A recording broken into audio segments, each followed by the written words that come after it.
Sutra Teratai yang menakjubkan bab 1 pendahuluan. Sinvas yang Sutra Teratai episode 141. Mencari dharma dan menuntun para makhluk dengan tubuh dan batin yang murni. Batin, apakah semuanya berada dalam ketenangan? Sebersit niat pikiran dapat membuat kita mencapai segala kebajikan dan pahala tak terhingga. Jika satu niat pikiran ini kacau, maka akan menimbulkan segala kekuatan karma. Betapa pentingnya pikiran ini. Sebelumnya kita telah memulai dari Sutra Makna Tanpa Batas. Harapan mendasar dari Buddha, berharap setiap orang dapat mencapai kondisi pikiran hening dan jernih. Berharap setiap orang dapat mencapai kesempurnaan. Sila Samadhi Pana pembebasan, serta pengetahuan dan pandangan pembebasan. Semua ini telah terus dibahas sebelumnya, sepenuhnya berbicara tentang batin. Batin, ketika diwujudkan dalam tindakan luar, inilah yang disebut berusaha dengan sungguh-sungguh. Usaha yang diwujudkan dalam praktik nyata, itulah kebajikan. Apa yang dilaksanakan oleh tubuh harus membawa manfaat bagi dunia.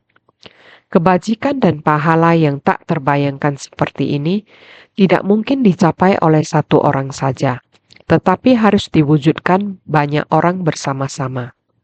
Karena itu, dalam Sutra Makna Tanpa Batas, di antara nama-nama biku yang disebutkan, Sariputra adalah yang pertama. Ini adalah Dharma Agung yang merupakan harapan mendasar Buddha, membutuhkan seorang yang bijaksana. Apalagi Sutra Makna Tanpa Batas merupakan esensi dari Sutra Teratai. Oleh itu dikatakan, Sariputra, baik dalam Sutra Teratai maupun Sutra Makna Tanpa Batas, Sariputra mengemban peran yang sangat penting. Oleh itu, di dalam naskah sutra, para biku yang tak terbayangkan ini tidak lama kemudian akan mencapai Anuttara Samya Sambodhi. Di antaranya adalah nama-nama dari para biku itu adalah Sariputra yang maha bijaksana, Moggallanyana yang memiliki kemampuan gaib, Subhuti yang memiliki jiwa kebijaksanaan, Mahakatyayana, Purna Maitrayani Putra. Sutra Makna Tanpa Batas bab 1 Sifat Luhur. Setelah ini masih banyak lagi. Kita mulai dulu dengan biku. Biku dinamakan peminta sedekah. Ke atas meminta dharma dari Tathagata untuk memupuk jiwa kebijaksanaan. Ke bawah meminta sedekah makanan dari orang awam untuk membekali jiwa kehidupan. Inilah kualitas mendasar kita. Kita semua dalam pembinaan diri. Bagaimana seharusnya kita membina diri? Orang yang seperti apa baru dapat disebut sebagai orang yang membina diri dengan benar? Apakah tujuan dari pembinaan diri? Tujuannya adalah untuk mencari pengetahuan dan pemahaman. Kita harus meminta dharma dari Buddha. Meminta dharma dari Buddha, namun Buddha telah tiada selama lebih dari 2000 tahun. Bagaimana dengan kita sekarang? Kemana kita mencari dharma? Sama juga, kita mencari dharma dari Buddha. Walaupun secara fisik Buddha telah parinirvana, pengajaran dan penuntunan satu generasi telah sempurna. Namun dharma kaya tetap masih diwariskan. Kita menghormati Buddha layaknya Buddha masih di dunia. Jika kita sangat menghormati Buddha, maka tidak berbeda apakah Buddha masih di dunia atau tidak. Karena itu, kita harus merasa seolah-olah Buddha masih di dunia. Dengan rasa hormat yang paling tulus memohon dharma dari Buddha. Jika dapat berbuat demikian, barulah jiwa kebijaksanaan kita dapat bertumbuh. Jiwa kehidupan secara alami akan mengikuti hukum alam satu siklus usia kehidupan. Buddha juga mengikuti satu siklus kehidupan. Apalagi kita manusia awam, sama saja. Yaitu mengikuti hukum alam. Akhirnya menjadi tua dan gugur. Walaupun Buddha telah parinirvana, namun Dharma Kaya masih berjaya di dunia. Jiwa kebijaksanaan kita adalah penjelmaan dari Dharma Kaya. Buddha sudah mencapai pencerahan. Dapat disebut sebagai Dharma Kaya. kita belum tercerahkan. Jiwa kebijaksanaan kita sekarang masih harus mengandalkan Dharma Buddha untuk membasahinya, untuk memupuknya, agar sifat Buddha yang pada hakikatnya dimiliki oleh kita dapat dibangkitkan, bagaikan sebuah benih. Benih tersebut sudah memiliki banyak kondisi. Benih ini telah mulai bertunas, mulai membutuhkan kondisi yang terus-menerus, tanah yang tiada hentinya, nutrisi dan sebagainya. Hal ini berkelanjutan agar benih dapat tumbuh dengan sempurna. Sama halnya dengan kita yang telah menerima Dharma. Tidak cukup hanya tahu dan tahu saja. Kita juga harus mempraktikkannya secara nyata agar dapat merasakannya. Ibarat perut yang merasa lapar. Banyaknya hidangan yang berlimpah berada di depan kita. Lalu hanya berteriak lapar. Tidak akan kenyang. Hidangan yang berlimpah itu kita hendaknya memakannya. Barulah dapat masuk ke dalam perut kita, sehingga dapat cukup ternutrisi. Dharma pun demikian samanya. Dharma adalah bekal nutrisi kebijaksanaan bagi kita. Oleh karena itu, ke atas ialah meminta Dharma dari Tathagata untuk memupuk jiwa kebijaksanaan. Ke bawah, meminta sedekah makanan dari orang awam untuk membekali jiwa kehidupan. Ini adalah saat Buddha ada di dunia, demi agar kesetaraan semua makhluk, menghancurkan kesombongan hati orang. Oleh karena itu, diri setiap hari harus pergi berpindah patah ke setiap pintu. Sepanjang pintu berpindah patah, juga ada maksud Buddha yang tersembunyi. Adalah organisasi Buddha baru terbentuk. Manusia di dunia tidak mengetahui ada keagamaan lainnya. Saat itu di India, kepercayaan utama adalah ajaran Brahman. Mana tahu masih ada Buddha? Tidak tahu. Oleh karena itu terbentuklah Sangha.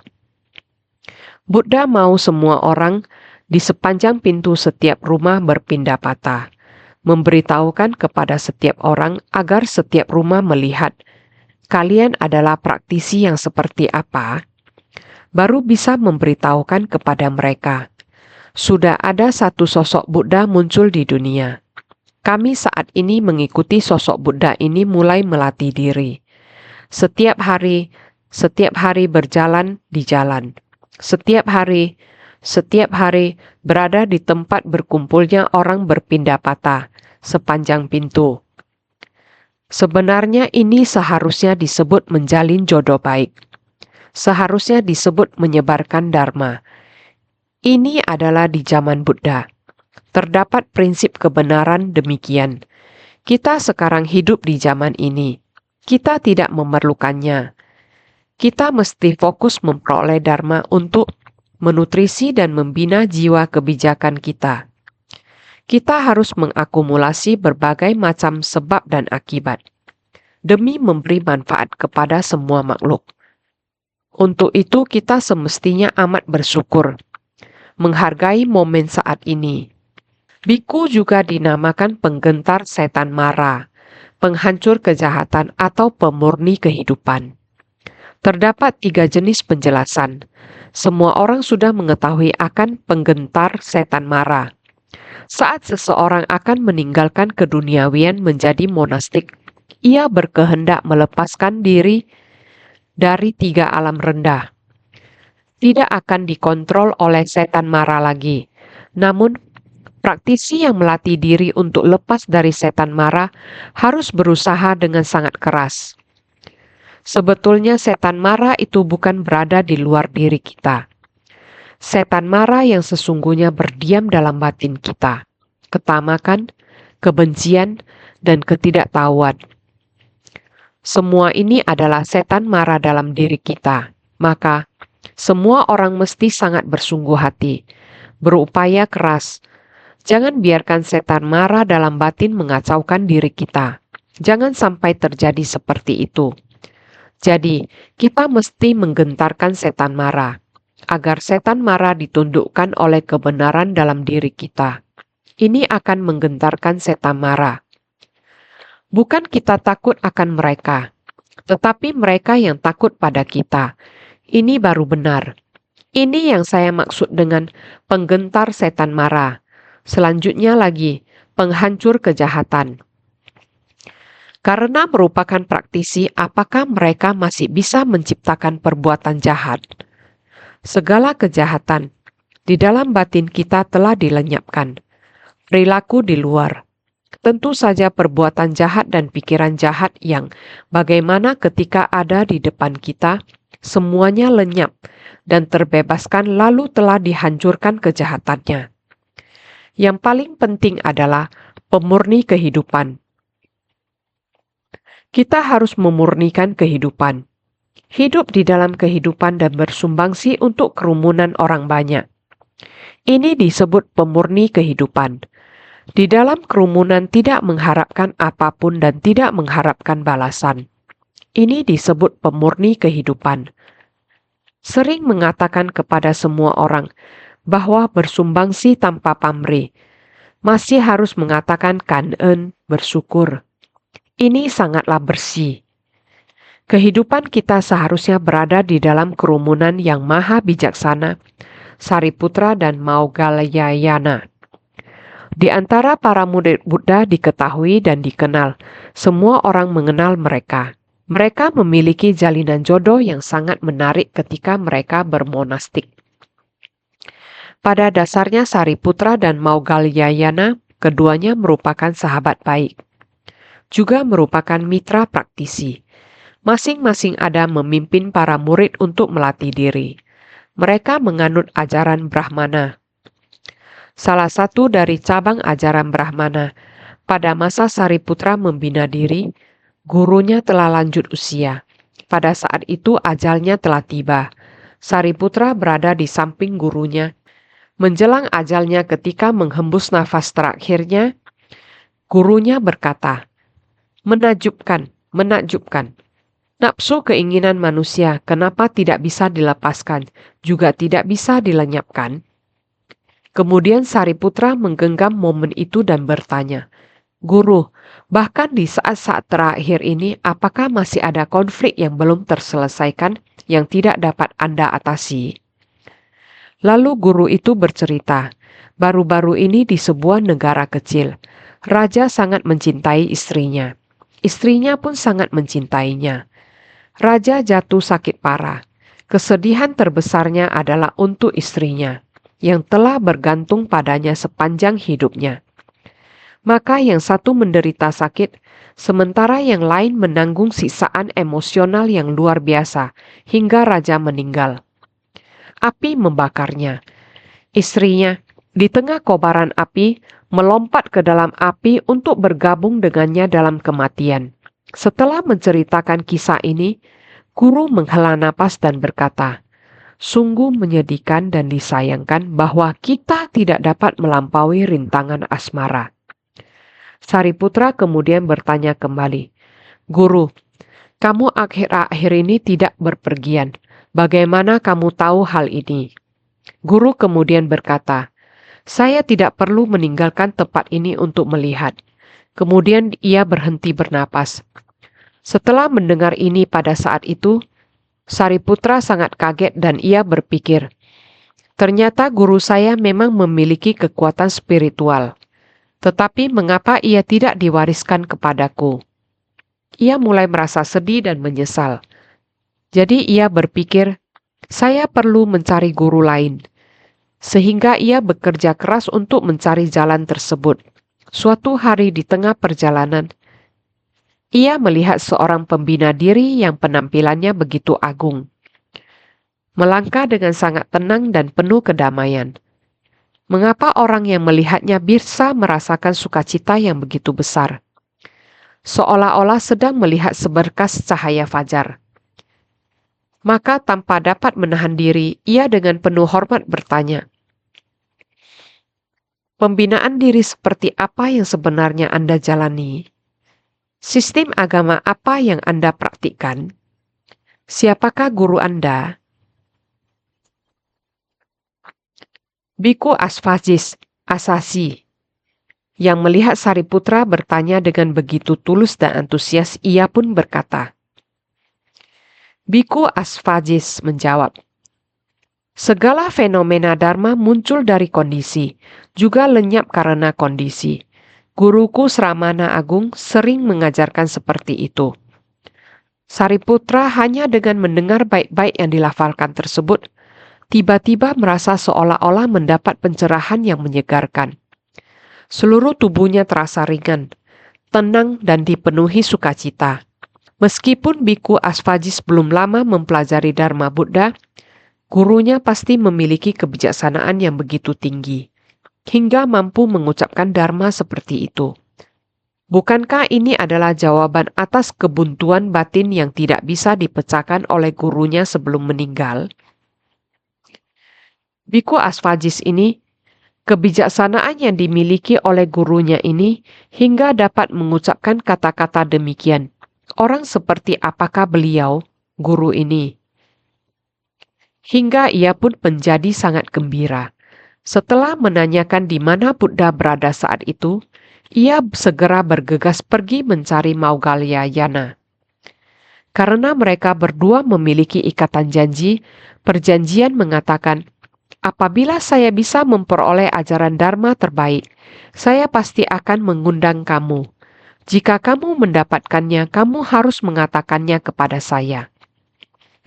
Maka karena demikian, Sariputra segera menyampaikan kepada Maughalyayana dan mengatakan semua yang ditemukan di jalan. Semua syair yang terdengar membuat dia sangat menyukainya.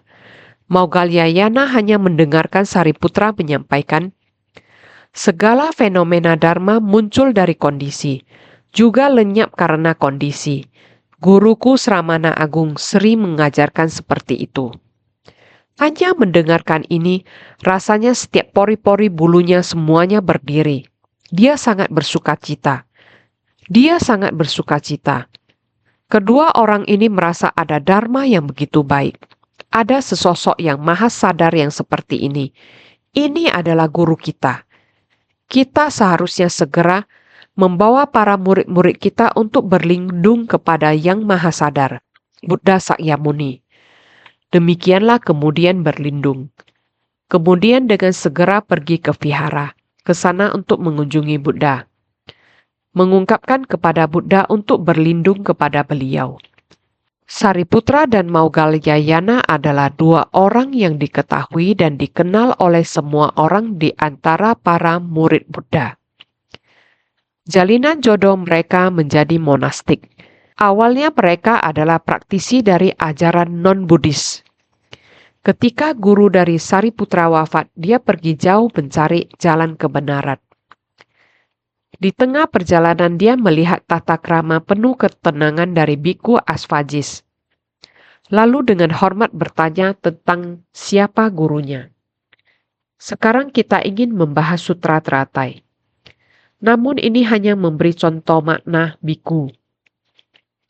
Kita seharusnya memahaminya. Biku harus memiliki semangat untuk memohon Dharma. Kita harus senantiasa bersungguh hati untuk memohon Dharma. Kita harus sangat bersyukur bisa hidup di era ini. Kita bisa bersumbangsi tanpa pamrih. Ini adalah mensucikan kehidupan. Kita bisa memohon Dharma. Kita bisa memiliki tubuh dan pikiran yang murni. Kita dapat memberi berkah dan manfaat bagi orang banyak. Jika kita tidak memiliki pikiran dan niat yang jahat, dengan sendiri akan menakutkan marah. Kita tidak menciptakan kejahatan. Itu adalah menghancurkan kejahatan dan lainnya. Ini adalah kondisi yang baik bagi kita untuk membina diri sekarang. Kuncinya adalah, apakah pikiran setiap orang terfokus dalam Dharma? Sariputra hanya mendengar dua kalimat. Segala fenomena Dharma muncul dari kondisi, juga lenyap karena kondisi. Hanya mendengar demikian, Biku Asvajis segera menjelaskannya bahwa ini bukan yang saya katakan.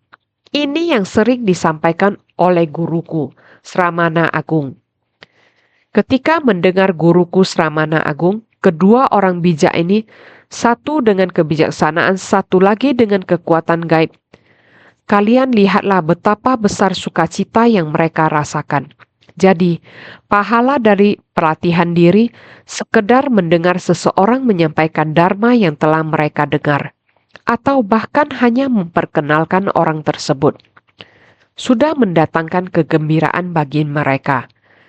Tentunya merupakan pahala dari pembinaan diri. Karena itu, setiap orang hendaknya selalu bersungguh hati.